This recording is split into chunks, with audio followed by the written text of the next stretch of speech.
তোমরা তো দেখেছিলে আমার মা ছোদ্দা ভাইদের বাড়িতে গিয়ে প্রথমে নেমন্তন্ন করে এসছে, আর এখন ছোদ্দা ভাইরা এসছে আমাদের বাড়িতে নেমন্তন্ন করতে।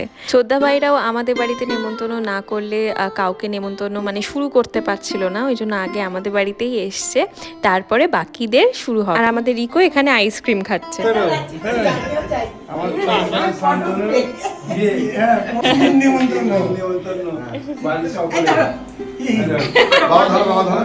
ছোদ্দা ভাই, ছোদ্দা ভাইয়ের বাবা, দাদা সবাই এসেছিল নেমন্তন্ন করতে।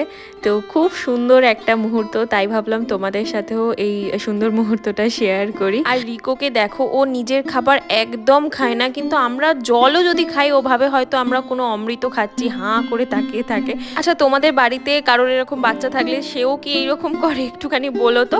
তো এখানে সবাই মিলে এখন গল্প করছে বিয়েতে কি হবে না হবে। তো চলো আজকের মতো টাটা, দেখা হবে তোমাদের সাথে আবার পরের ব্লগে।